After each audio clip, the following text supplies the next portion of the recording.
Peace and prosperity be unto all who's listening. It's your girl Shaeranea, right? And I'm back with another episode. Welcome back to Empowering You podcast. Guys, this episode is going to be about how to improve a flaw. How to improve a flaw. Now, the strategic way to improve things really requires you to have the acknowledgement of knowing what is wrong and having a mind of a solution-driven individual to even solve that problem. Now, how you deal with your flaws is coming to a place of understanding that you need to truly know yourself. And if you don't know yourself, you need to get to a place where you want to know yourself. You want to have a better relationship with you. You want to recover that unknown grounds. You want to get to understand yourself. So what that requires, something very unuseful that we used in school, which was studying. We used to study for all kinds of history tests, mathematical things, and things like that. In school, they taught us a strategical thing that will help us utilize our skill to help ourselves. Studying is very valuable and useful in the sense of our lives, whether it's being aware of who we are as people or really learning how to understand how we process thoughts, how to understand our emotions, how to understand what we feel, how to understand what we feel and what we think and what we want. All these things matter. You need to know yourself spiritually, mentally, emotionally, and physically, what you need in all aspects. You need to know your weaknesses and strengths. But in order to know how to improve a flaw, like I said, you must know yourself. But one must want to know who they are if they don't understand themselves. And it really requires a lot of time and suffering alone, being by yourself and recuperating and healing and getting to this place of wanting more. The best way to improve a flaw is to acknowledge what is wrong, okay? So that requires accountability, right? It requires full acceptance of what went done, no regret, none. You don't need it because it doesn't help you get nowhere. No regret is required for the path that you're headed on. And if you accept the things you've done, you can understand how powerful it's going to help you become for the future. The next thing you need to do is figure out what you need to do in order to be better in that specific aspect. Where is your weaknesses, right? Because most people believe that their strengths are their strengths. Yeah, they are, but strengths are really weaknesses, and weaknesses are really strengths. Because the strengths in life usually be the ones that you don't think you have to work on. And that's the issue. Things that you believe that you're super strong in naturally be the thing that you'll default in. Simply because you'll always put, if something is good, like super good, you'll never feel a need to put more effort into it. As long as there's always a need to be better or a need to improve, like our weaknesses significant gives us the mind like, hey, I'm no good in this area. I really need to improve my skill here. So that puts us in the mindset of saying, hey, I could do better. Let me step up. See, the strengths, some people are good at some things. So you got athletes, they're really good at football and basketball and things like that. They practice to be the best, and they do things outside of what they do on the court or whatever. They practice day, night, whatever they do behind closed doors, stuff that you don't see. They harden their skills, but not everybody do that.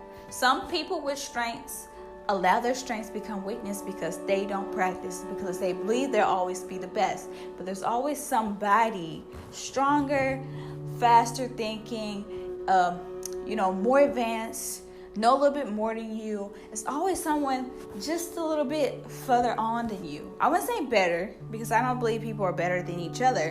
What I'll say is there's someone who's a little bit further than you, know a little bit more than you, and just have that experience that you're needing, right? So the biggest thing about improving is acknowledging, accepting, embracing, Embrace who you are. When you look in that mirror, accept and love everything you are, your flaws, your mistakes, the good, the bad, the ugly side, all the mistakes you've ever made, everything about yourself, everything that came to this moment to make you who you are, but also put you in a place where you are headed so that you could be the best person you're going to be in the future, but also the one you're working on now. Because it's not about what we were, it's about who we're becoming. The becoming is the greatest adventure you'll ever know because it's the most unknown adventure. But you can have an identity of, you can have a thought of what you want to be. So you have to create that in your own mind. But the biggest thing about that is embracing yourself. So when you embrace yourself, you come to full acceptance, full love, and understanding, hey, I understand that I'm not good at this. I need to really work on this. And you give yourself discipline. I believe having these things, but not having the discipline to put forth that pressure, it's like smoking. People have an issue with smoking or drinking and have habits and things like that they clinged on to that they cannot get rid of. And what you do with that is you simply replace a habit with another habit, but you replace a habit with something that is more profound, more useful, more conducive for yourself, your body, your health, and your well-being. Now, it's hard to get rid of an addiction. I agree 100%. But the way I see it is, if you want to see yourself make better decisions, you have to have that self-love, which is discipline, to tell yourself, hey, I can do this. Don't do it 4 days, quit the 5th day, and completely stop. You can make mistakes along the way. That does not mean you're not human. You're going to make mistakes. You have to work on a consistent habit of doing something for a long period of time before it becomes your full life. If you want a better lifestyle, you have to practice it before you actually have it. So you have to start before it becomes your own. Exactly with flaws. It's like, even though you're not better at this skill, even though you're not good yet, even though your weaknesses are still weaknesses and your strengths are still strong, you still want to keep increasing your strengths. You still want to improve to be better in your weaknesses. You want to take the acknowledgement and accountability and embrace it with full acceptance. Have the discipline, do the work, and not just talk about it. The biggest thing with this is taking the time to study, because study was the biggest thing I said in the beginning. You really need to study. How do you process things? Because everything you process is different, right? The way we process eating, the way we process math, the way we process reading, the way we process listening, the way our brain process solving problems.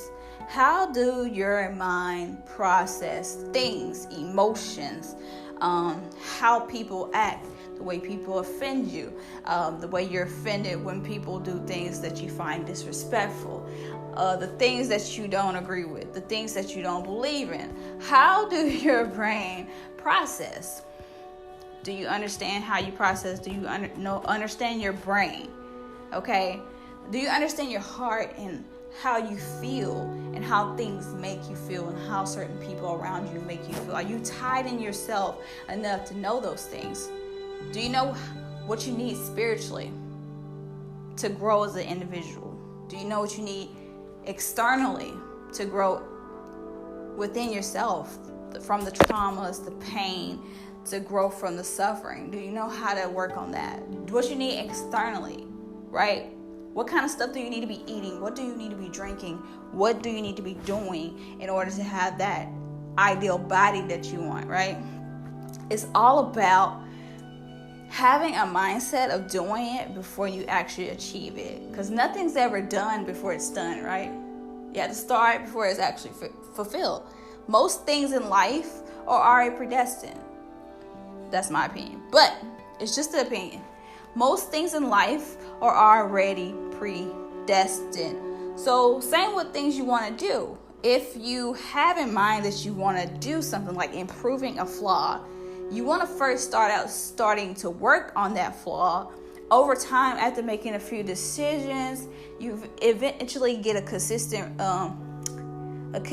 flow of learning from mistakes, right? As long as you don't repeat the same mistakes. If you make different mistakes along the way, that's different. That means you learn from different mistakes.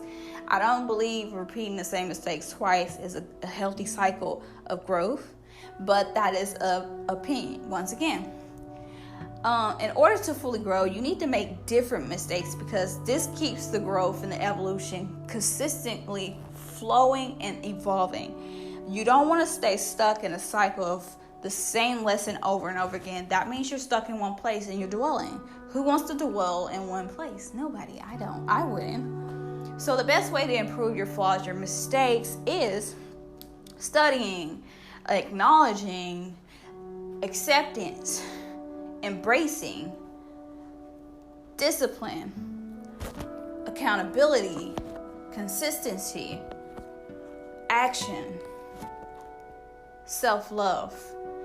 It takes so many different things to improve yourself. It takes so many things to improve your flaws. It takes all these things, really wanting to understand who you are and what who you are needs, and become that you, right? Because a lot of people out here walking in different identities that don't even align with who they really are. Because a lot of people doing things that doesn't align with them, wanting to be something they're not, to impress people who probably don't even care about you, haven't even turned a second eye at you or even thought about you in the night. Guys, be yourself, love who you are, and really work on what it is that you're going through. If you're experiencing things that you may feel uncomfortable for, at least you acknowledge these things, come to face accepting them, and understand how it's going to help you grow, because your pain is power. Turn that into your greatest strength. It is the greatest tool and torch you ever use. Use your pain to power.